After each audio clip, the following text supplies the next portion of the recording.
ವೀಕ್ಷಕರೆಲ್ಲರಿಗೂ ಶುಕ್ರನ ಮಹಾಗೋಚರ ವಿಶೇಷ ಕಾರ್ಯಕ್ರಮಕ್ಕೆ ಸ್ವಾಗತ. ವೀಕ್ಷಕರೇ, ವೈದಿಕ ಜ್ಯೋತಿಷ್ಯದಲ್ಲಿ ಗುರುವಿನ ನಂತರ ಶುಕ್ರವನ್ನು ಎರಡನೇ ಅತ್ಯಂತ ಮಂಗಳಕರ ಗ್ರಹವೆಂದು ಪರಿಗಣಿಸಲಾಗಿದೆ. ಈ ಗ್ರಹವು ವಿಶ್ವದಲ್ಲಿ ವಾಸಿಸುವ ಎಲ್ಲಾ ಜೀವಿಗಳಿಗೆ ಯಾವಾಗಲೂ ದಯೆ ತೋರುವುದು ಎಂದು ನಂಬಲಾಗಿದೆ.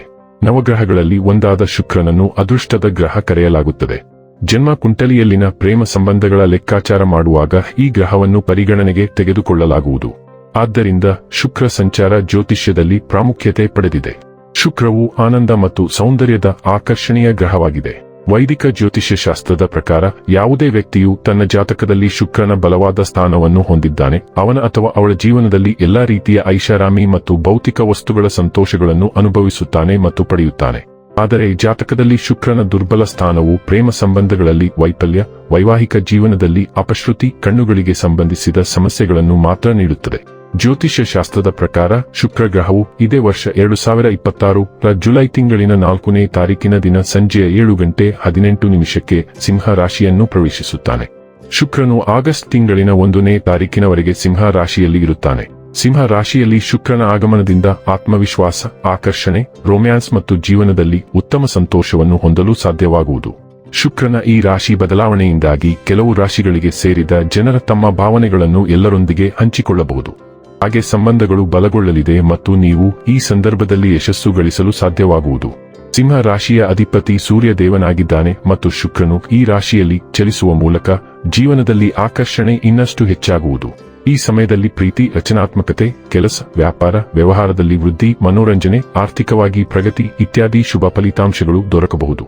ಜ್ಯೋತಿಷ್ಯ ಶಾಸ್ತ್ರದಲ್ಲಿ ಶುಕ್ರ ಗ್ರಹವು ಹಣ, ಐಶ್ವರ್ಯ, ವೈಭವ, ಸಮೃದ್ಧಿ, ಬೌದ್ಧಿಕ ಸುಖವನ್ನು ಕರುಣಿಸುವ ಗ್ರಹ ಎಂದು ಕರೆಯಲಾಗುತ್ತದೆ. ಯಾವಾಗ ಶುಕ್ರ ಗ್ರಹವು ತನ್ನ ಚಲನೆಯನ್ನು ಬದಲಾಯಿಸುವುದೋ ಇದರ ಪ್ರಭಾವವನ್ನು ಎಲ್ಲಾ 12 ರಾಶಿಗೆ ಸೇರಿದ ಜನರ ಮೇಲೆ ಒಂದಲ್ಲ ಒಂದು ರೀತಿ ನೋಡಬಹುದಾಗಿದೆ. ಶುಕ್ರ ಗ್ರಹವು ಪ್ರತಿ 23 ರಿಂದ 27 ದಿನಗಳಿಗೆ ಒಮ್ಮೆ ತನ್ನ ಸಂಚಾರವನ್ನು ಬದಲಾಯಿಸುವುದು. ಶುಕ್ರನ ಪ್ರತಿಯೊಂದು ಸಂಚಾರವು ಜೀವನದಲ್ಲಿ ಮಹತ್ವಪೂರ್ಣವಾದ ಬದಲಾವಣೆಯನ್ನು ತರುವುದು ಎಂದು ಹೇಳಲಾಗುತ್ತದೆ. ಹಾಗಾದರೆ ಬನ್ನಿ, ಇಲ್ಲಿ ಶುಕ್ರನ ಸಿಂಹ ರಾಶಿಯಲ್ಲಿ ಈ ಗೋಚರ ಇಲ್ಲಿ ಪ್ರತ್ಯೇಕವಾಗಿ ವೃಶ್ಚಿಕ ರಾಶಿಯ ಜಾತಕದ ಪಾಲಿಗೆ ಹೇಗೆ ಸಾಬೀತಾಗಲಿದೆ, ಯಾವೆಲ್ಲ ಫಲಗಳು ಇಲ್ಲಿ ನಿಮಗೆ ಲಭಿಸಲಿವೆ ಮತ್ತು ಯಾವ ವಿಷಯವಾಗಿ ಇಲ್ಲಿ ನೀವು ವಿಶೇಷ ಎಚ್ಚರಿಕೆ ಹೊಂದಿರಬೇಕು ಅನ್ನೋದನ್ನ ನೋಡೋಣ. ಎಂದಿನಂತೆ ನಮ್ಮ ವಿನಂತಿ ಎಂದರೆ, ನೀವಿನ್ನೂ ನಮ್ಮ ಚಾನೆಲ್ ಅನ್ನು ಸಬ್ಸ್ಕ್ರೈಬ್ ಮಾಡಿಲ್ಲವೆಂದರೆ ದಯವಿಟ್ಟು ಈಗಲೇ ನಮ್ಮ ಚಾನೆಲ್ ಅನ್ನು ಸಬ್ಸ್ಕ್ರೈಬ್ ಮಾಡಿ. ಹಾಗೆ ನಿರಂತರ ವಿಡಿಯೋ ಅಪ್ಡೇಟ್ಸ್ಗಳಿಗಾಗಿ ತಪ್ಪದೇ ಪಕ್ಕದ ಬೆಲ್ ಐಕಾನ್ ಬಟನ್ ಕೂಡ ಕ್ಲಿಕ್ ಮಾಡಿ. ವಂಶ ಪಾರಂಪರ್ಯ ಜ್ಯೋತಿಷ್ಯರು ನಂಬರ್ 1 ವಶೀಕರಣ ಸ್ಪೆಷಲಿಸ್ಟ್. ವೃತ್ತಿ, ಉದ್ಯೋಗ, ಮದುವೆ, ಹಣಕಾಸಿನ ಸಮಸ್ಯೆ, ವ್ಯಾಪಾರ, ಆರೋಗ್ಯ ಸಮಸ್ಯೆಗಳಿಗೆ ಫೋನಿನ ಮೂಲಕ ಪರಿಹಾರ. ಇಂದೇ ಕರೆ ಮಾಡಿ. ವೀಕ್ಷಕರೇ, ವೃಶ್ಚಿಕ ರಾಶಿಯವರೇ, ಶುಕ್ರನು ನಿಮ್ಮ 7ನೇ ಮನೆ ಮತ್ತು 12ನೇ ಮನೆಯ ಅಧಿಪತಿಯಾಗಿದ್ದು ಸಿಂಹ ರಾಶಿಯಲ್ಲಿನ ಸಂಚಾರದ ಸಮಯದಲ್ಲಿ ಶುಕ್ರನು ನಿಮ್ಮ 10ನೇ ಮನೆಯಲ್ಲಿ ಇರುತ್ತಾನೆ. ಸಾಮಾನ್ಯವಾಗಿ 10ನೇ ಮನೆಯಲ್ಲಿ ಶುಕ್ರನ ಸಂಚಾರವು ಹೆಚ್ಚು ಅನುಕೂಲಕರವಲ್ಲ ಎಂದು ಪರಿಗಣಿಸಲಾಗಿದೆ. ಅದರ ಜೊತೆಗೆ ರಾಹು ಮತ್ತು ಕೇತುವಿನ ಪ್ರಭಾವವೂ ಇರುತ್ತದೆ.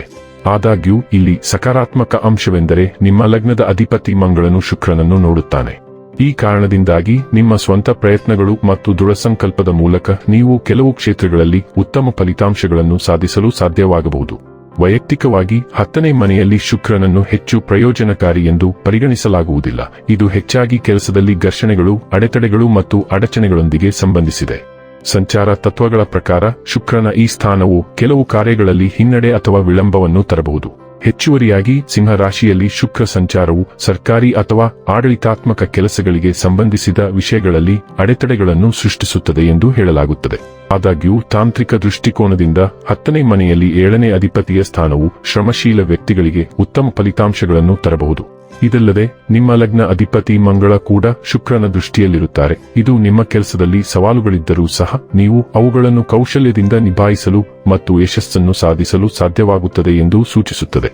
ಆದಾಗ್ಯೂ ಈ ಅವಧಿಯಲ್ಲಿ ವ್ಯವಹಾರ ಅಥವಾ ವೃತ್ತಿಪರ ವಿಷಯಗಳಲ್ಲಿ ದೊಡ್ಡ ಅಪಾಯಗಳನ್ನು ತೆಗೆದುಕೊಳ್ಳುವುದು ಬುದ್ಧಿವಂತವಲ್ಲ. ನಿಮ್ಮ ಉದ್ಯೋಗದಲ್ಲಿ ಬಡ್ತಿ ಅಥವಾ ಬೆಳವಣಿಗೆಯ ಸಾಧ್ಯತೆಗಳು ಇನ್ನೂ ಇರಬಹುದು. ಸರಳವಾಗಿ ಹೇಳುವುದಾದರೆ, ಶಾಸ್ತ್ರೀಯ ನಿಯಮಗಳ ಪ್ರಕಾರ ಶುಕ್ರನ ಈ ಸಂಚಾರವು ಹೆಚ್ಚು ಅನುಕೂಲಕರವೆಂದು ಪರಿಗಣಿಸಲಾಗಿಲ್ಲವಾದರೂ ನೀವು ಶಾಂತವಾಗಿ, ಶಿಸ್ತಿನಿಂದ ಮತ್ತು ನಿಮ್ಮ ಜವಾಬ್ದಾರಿಗಳಿಗೆ ಬದ್ಧರಾಗಿದ್ದರೆ ಅದು ನಿಮ್ಮನ್ನು ನಿರಾಶೆಗೊಳಿಸುವುದಿಲ್ಲ. ನೀವು ತೃಪ್ತಿದಾಯಕ ಫಲಿತಾಂಶಗಳನ್ನು ಸಾಧಿಸಲು ಸಾಧ್ಯವಾಗುತ್ತದೆ. ಇನ್ನು ಕೊನೆಯದಾಗಿ ಈ ದಿನಗಳಂದು ಮಾಡಿಕೊಳ್ಳಬೇಕಾದ ಉಪಾಯಗಳ ಕುರಿತು ನೋಡುವುದಾದರೆ, ಶಿವನನ್ನು ಆರಾಧಿಸುವುದರಿಂದ ಪ್ರಯೋಜನವಾಗುತ್ತದೆ. ವೀಕ್ಷಕರೇ, ಇದಾಗಿತ್ತು ವೃಶ್ಚಿಕ ರಾಶಿಯ ಜಾತಕದವರ ಶುಕ್ರನ ಮಹಾಗೋಚರ ಮಾಹಿತಿ ಇಷ್ಟವಾದರೆ ವಿಡಿಯೋವನ್ನು ಲೈಕ್ ಮತ್ತು ಶೇರ್ ಮಾಡಿ. ಜೈ ಶ್ರೀರಾಮ್. ಕಾಮೆಂಟ್ ಬಾಕ್ಸ್ನಲ್ಲಿ ಬರೆಯಿರಿ, ಹಾಗೆ ಚಾನೆಲ್ ಸಬ್ಸ್ಕ್ರೈಬ್ ಮಾಡುವುದರ ಜೊತೆಗೆ ನಿರಂತರ ವಿಡಿಯೋ ಅಪ್ಡೇಟ್ಸ್ಗಳಿಗಾಗಿ ಪಕ್ಕದ ಬೆಲ್ ಐಕಾನ್ ಕ್ಲಿಕ್ ಮಾಡಿ.